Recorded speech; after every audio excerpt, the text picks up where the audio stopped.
Hello दोस्तों, astrology way to reality channel में एक बार फिर से आप सभी का स्वागत है। दोस्तों, आज के हमारे डिस्कशन का टॉपिक ये है कि राधिका मर्चेंट अंबानी, जो अभी रिसेंटली हमने देखा कि अनंत अंबानी जी से इनकी शादी हुई और इसमें काफ़ी जो डांसर्स थे, बड़े बड़े बॉलीवुड के कलाकार भी थे उसमें, तो उनको बुलाया गया था और ये शादी काफ़ी प्रचलित रही क्योंकि अंबानी जो एक बड़े घरानों में से आता है इंडिया के, एक सबसे रईस अमीर जो है, जिन्होंने काफ़ी स्ट्रगल से अपनी लाइफ शुरू की थी। तो ऐसा जो अंबानी जो खानदान है, तो उसमें इनकी अनंत अंबानी की पत्नी यानी कि राधिका मर्चेंट, राधिका अंबानी, तो ये काफ़ी मतलब काफ़ी सुर्खियों में शादी रही और इसके रिलेटेड काफ़ी लोगों ने काफ़ी चर्चाएं भी की। काफ़ी तर्क वितर्क भी लगाए गए कि इनके पास काफ़ी पैसा है तो ये चैरिटी करते थे, अगर डांस में करने से अच्छा और इतने सेलिब्रिटी को पैसा देने से अच्छा है चैरिटी करते तो अच्छा होता है। ऐसी काफ़ी सारी अफवाहें, काफ़ी सारी चर्चाएं वो समय पे इस शादी में हुई थी और अनंत अंबानी के पर्सनालिटी को लेकर भी एक कुछ सवाल इसमें से उठे थे। बट ओवरऑल ये जो है शादी अच्छे से हुई। काफ़ी बड़े घराने में राधिका मर्चेंट की शादी हुई और जो अभी उनका जो परिवार है वो काफ़ी बड़ा है, उनकी कुंडली से भी दिखता है वो। तो जानेंगे कि राधिका मर्चेंट जी की कुंडली में ऐसे कौन से योग है कि एक अमीर घराने का पति मिलना, और साथ ही साथ में कुछ ऐसे योग, निगेटिव योग भी होना कि जिसके वजह से अड़चने पैदा हो, मैरिटल लाइफ में कुछ अड़चने आए, या पति की हेल्थ में कुछ इशू हो, या फिर धन दौलत जो है वो काफ़ी सारे होने के बाद भी जो एक आसक्ति लगाव है धन के प्रति वो कम हो। तो उनके कुंडली में क्या योग है, इसके बारे में हम आज चर्चा करेंगे। तो यह है राधिका अंबानी जी की कुंडली। तो जो उनका जन्म है वो दिसंबर में है, 18 दिसंबर 1994। और उससे इंटरनेट से हमको ये कुंडली मिलती है कि लगन में हम देख सकते हैं कि शुक्र और राहु की युति यहाँ पे बनी हुई है। तो राहु शुक्र की जो युति होती है, इंसान को ग्लैमर में हमेशा रखने वाली होती है। ऐसा इंसान जो है काफ़ी खूबसूरत हो सकता है क्योंकि राहु शुक्र के गुण हर लेता है, उसको बढ़ाता है। और अगर ये डिग्री वाइज क्लोज कंजंक्शन जैसे हम यहाँ पे दिख रहे हैं, 18 डिग्री दोनों की भी है, तो ऐसा जातक जो होता है वो काफ़ी खुद की देखने वाला होता है, स्वार्थी होता है और काफ़ी चतुर होता है। और साथ ही साथ में लग्जरियस लाइफ जीना, ग्लैमर में हमेशा रहना और बड़े बड़े लोगों के साथ उठना बैठना रहना, तो इस प्रकार के योग ये युति देती है। ऐसी युति एक निगेटिव इसका पहलू ये भी है कि उसके चरित्र को वो कमज़ोर बनाती है। ऐसा जो व्यक्ति होता है वो दूसरे स्त्री या पुरुषों के प्रति भी आकर्षित हो सकता है, लेकिन वो कुछ अंतरों में या किसी निगेटिव ग्रह के प्रभाव में अगर ये युति है तो फिर यहाँ पे होता है। अगर बाकी के ग्रह भी इसको सपोर्टिंग है, अच्छे हैं, तो फिर इतना फर्क भी नहीं पड़ता है। तो यहाँ पे दिख रहा है कि कंजंक्शन काफ़ी अच्छा है, इंसान को काफ़ी धन दौलत या काफ़ी लग्जरी की लाइफ जीने का वो एक प्रकार से संकेत दे रहा है।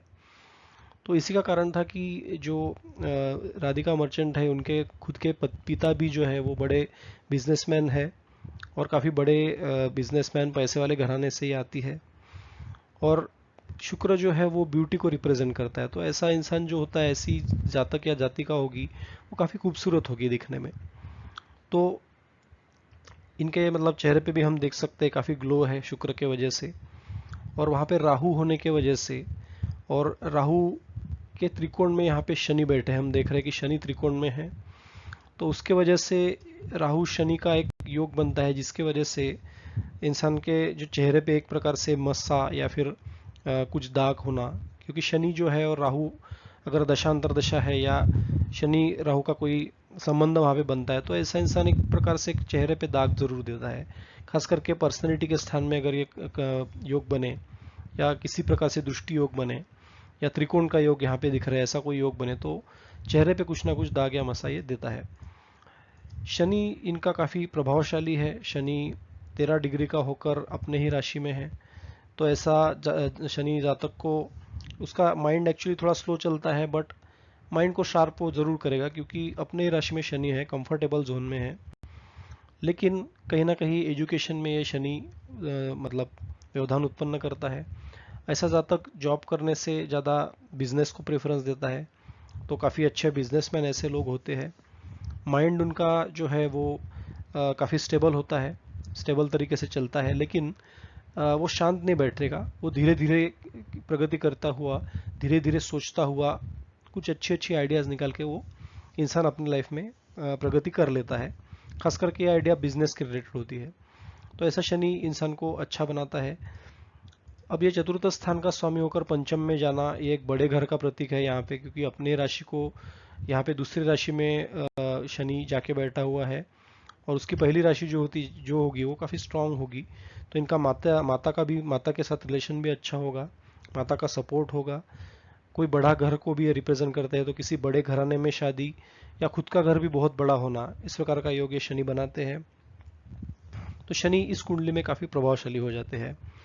और साथ ही साथ राहु और शुक्र के त्रिकोण में होने की वजह से ये शनि जो है वो इनको बल देते हैं, और ऐसा जातक जो होता है वो धन के साथ साथ सामर्थ्यवान भी हो जाता है।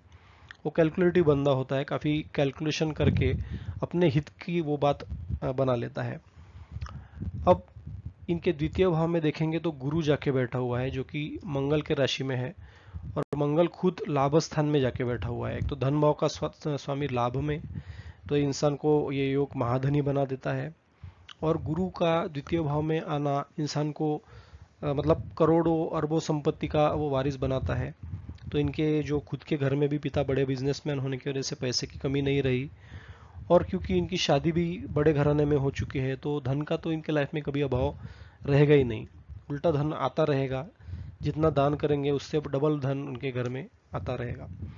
तो ये द्वितीय भाव का जो है लाभ स्थान में जाना स्वामी का, और द्वितीय भाव जो है उसमें गुरु का बैठना, ये धन के लिए बहुत अच्छे संकेत है।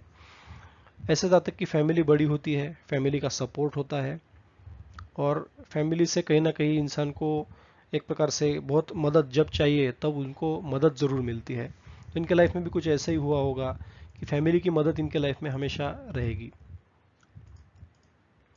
अब सूर्य की बात करते हैं, तो सूर्य और बुध, यहाँ पे बुधादित्य योग बना हुआ है पराक्रम भाव में, तो ये योग बहुत अच्छा है कुंडली के लिए।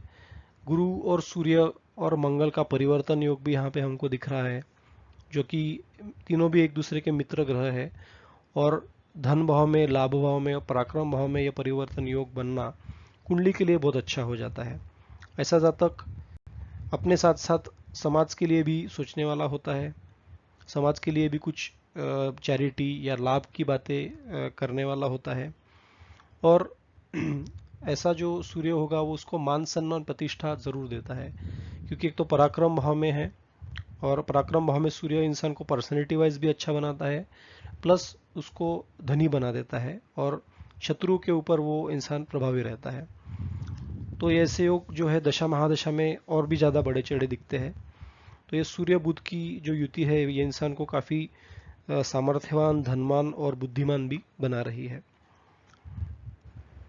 अब बात करेंगे चंद्र की, तो चंद्र भी त्रिकोण में है, मतलब कुंडली के त्रिकोण स्थान में है, और ये चंद्र जो है दशम भाव का स्वामी होकर नवम भाव में जाना, तो ऐसे जातक को पिता का सहयोग प्राप्त होता है, पिता के बिजनेस में ऐसा इंसान हेल्प करता है, और पिता से कहीं ना कहीं लगाव वहाँ पे रहेगा, पिता की वजह से भाग्य की वृद्धि भी होगी। तो ये चतुर्थ भाव का दशम भाव का नवम भाव में जाना इंसान को बिजनेस में, करियर में बहुत अच्छा गेन देता है, और पिता से जुड़कर इंसान बिजनेस करने वाला ज़रूर होता है। तो ये चंद्र का योग भी यहाँ पे अच्छा है, त्रिकोण में भी बैठा हुआ है, तो ऐसे इंसान को जो है वो ऐश्वर्य धन की कमी नहीं रहेगी, और भाग्य भी उसका साथ देने वाला होगा।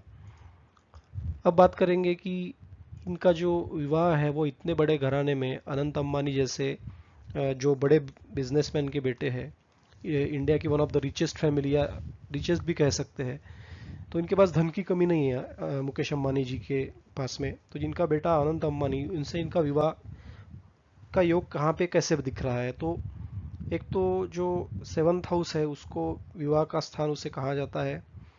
तो यहाँ पे केतु बैठा हुआ है, लगन में राहु है, दोनों की डिग्री काफ़ी बड़ी है। तो कहीं ना कहीं ये स्ट्रेंथ को दिखाता है केतु, राहु भी। और यहाँ पे मंगल जो स्वामी है 7th हाउस का, उसका कहीं ना कहीं लाभ भाव में चले जाना, ये इंसान को जो मतलब लाइफ पार्टनर को लाभ में जाके रख दिया। तो मतलब कि ऐसे इंसान का जो पति रहेगा या पत्नी रहेगी वो काफ़ी लाभ प्राप्त कराने वाले होंगे, काफ़ी धनवान होंगे। और जो जातिका रहेगी या जातक रहेगा, इस केस में राधिका मर्चेंट, तो उनको भी इनसे लाभ प्राप्त होगा पति से, क्योंकि 7th हाउस का स्वामी और लाभ भाव में उसको डाल दिया है। तो कहीं ना कहीं से पति से लाभ ही मिलते रहेगा। तो ये एक बहुत अच्छा योग है कि पति धनवान होगा, पति भाग्यवान होगा और पति से लाभ बहुत अच्छा मिलेगा इसको, जातिका को। तो ये एक बहुत अच्छा योग यहाँ पे दिख रहा है। साथ ही साथ में केतु पर शुक्र की भी दृष्टि है राहु के साथ साथ, तो ये भी एक अच्छा योग है। और शनि की दृष्टि भी इस केतु के ऊपर पड़ रही है। तो ये शनि की दृष्टि एक थोड़ा सा नकारात्मक यहाँ पे परिणाम लेके आती है, क्योंकि शनि और केतु जो है ये एक प्रकार से विभक्त करने वाले ग्रह भी माने जाते हैं। तो ऐसा हुआ होगा कि राधिका मर्चेंट जी के लाइफ में कोई प्रीवियस उनका कोई बॉयफ्रेंड या कोई ऐसा इस प्रकार से इनके लाइफ में कोई आया रहेगा, ऐसा भी हो सकता है। और जो ब्रेकअप हो गया तो वो इस शनि और केतु के योग की वजह से हो गया, क्योंकि शनि की दृष्टि केतु पर है, दोनों भी डिवाइड करने वाले प्लैनेट है। केतु भी स्ट्रगल क्रिएट करता है जहाँ पे बैठता है वहाँ पे।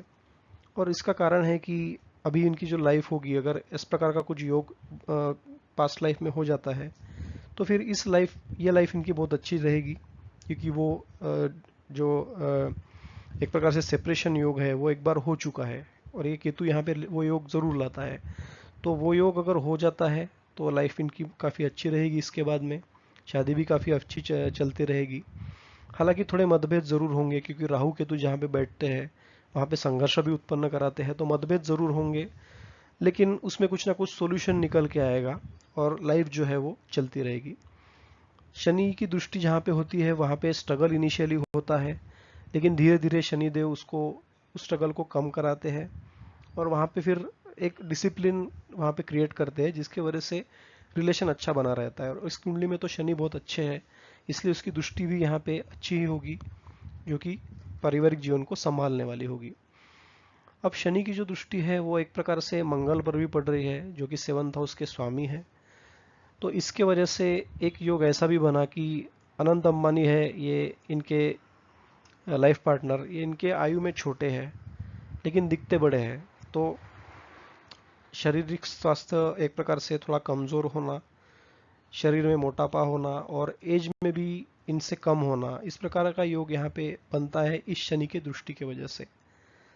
तो लाइफ पार्टनर के हेल्थ को ये योग इम्पैक्ट करता है, हेल्थ को ख़राब करने वाला योग है। और पति के साथ में थोड़े से मतभेद क्रिएट करके पति के एक प्रकार से इलनेस वगैरह पति के लाइफ में लाके वो योग यहाँ पे कहीं ना कहीं से स्ट्रगल ज़रूर दे रहा है। तो यहाँ पे हम देख सकते हैं कि इस शनि के प्रभाव के वजह से मंगल और केतु पर ये मैरिटल लाइफ को या फिर लाइफ पार्टनर के हेल्थ को यहाँ पे ज़रूर इम्पैक्ट कर रहा है।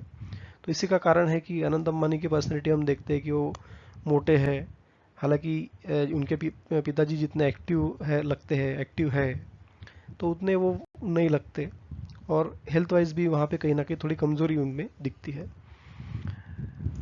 केतु जब भी किसी मतलब पति के है या पत्नी के है या जातक जातिका के है, तो ऐसा इंसान जो होता है वो लाइमलाइट में रहना पसंद नहीं करता है। तो इसी का कारण है कि इनके जो पति है अनंत अंबानी, ये लाइमलाइट में रहना पसंद नहीं करते। हमने देखा भी नहीं है, जिनके मतलब इनके पिताजी जितने हैं या फिर इनकी मदर है वो भी इतनी लाइमलाइट में नहीं दिखती है।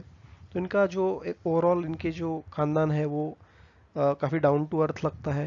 हालांकि वो लोग बहुत बड़े हैं, बट फिर भी ज़्यादा ग्लैमरस या ज़्यादा एडवर्टाइजमेंट में भी ये नहीं दिखेंगे। तो इस केतु के होने की वजह से ऐसा इंसान काफ़ी धन होने के बावजूद भी धन के प्रति आसक्ति नहीं रहती, और समाज कल्याण में ऐसा जातक बढ़ चढ़कर हिस्सा लेता है। तो यही कारण है कि इनकी फैमिली में या फिर अनंत अंबानी ज़्यादा लाइमलाइट में नहीं रहते। तो ओवरऑल यहाँ पे बहुत अच्छे योग है कुंडली में, धन के लिए, लाइफ पार्टनर के लिए भी, घराने के लिए और जो पति रहेगा उनके पिता के लिए भी। तो ये बहुत अच्छे योग इनकी कुंडली में दिखते हैं। अगर सेपरेशन योग ऑलरेडी हो चुका होगा तो ये लाइफ बहुत अच्छी चलेगी, लाइफ में विघ्न है वो कम कम आएंगे, स्ट्रगल रहेगा फिर भी लाइफ चलती रहेगी। और ओवरऑल हम देख सकते हैं कि जो कुंडली में योग है काफ़ी अच्छे बने हुए हैं। अभी इनकी दशा महादशाओं के बारे में बात करेंगे तो अभी इनका पीरियड है जुपिटर का, 2017 से स्टार्ट होके 2033 तक ये जुपिटर की महादशा रहने वाली है। तो धन की कमी न रहना, परिवार से एक प्रकार से सपोर्ट मिलना और काफ़ी ऊंचाइयाँ, काफ़ी मान सम्मान और नॉलेज, क्योंकि गुरु नॉलेज के कारक है, तो इनके लाइफ में नॉलेज की भी कमी नहीं रहेगी इस पीरियड में। धन दौलत तो रहेगी ही रहेगी, बट नॉलेज भी बहुत अच्छा गेन कर सकेंगे और समाज में दायरा भी बहुत अच्छा रहेगा। तो इस गुरु की महादशा के वजह से भी हम कह सकते हैं कि इनका जो विवाह है इतने बड़े घराने में हुआ और सारी सुख सुविधाएं भोगने के लिए इनको गुरु ने जो है बाध्य कर दिया। तो दशा अंतरदशाओं का हमने इसके पहले भी काफ़ी विवेचन किया है, काफ़ी महत्व होता है लाइफ में। तो क्रीम पीरियड में अच्छी दशा आना बहुत ही महत्वपूर्ण है। तो इसमें हमको दिख रहा है कि इनके लाइफ में 2033 तक ऐसे कोई बड़ी समस्या नहीं दिखती, क्योंकि गुरु उसको एक प्रकार से सेव कर लेंगे। अगर कोई प्रॉब्लम आता भी है तो उसको बचा लेंगे और प्रगति देंगे। तो ये थी जानकारी राधिका मर्चेंट जी के कुंडली के बारे में। इसके रिलेटेड कुछ सवाल है तो ज़रूर पूछिए। इसके नेक्स्ट वीडियो में हम अनंत अंबानी जी के कुंडली में का भी विश्लेषण करेंगे। तो तब तक के लिए आपसे आज्ञा लेते हैं। धन्यवाद, नमस्कार।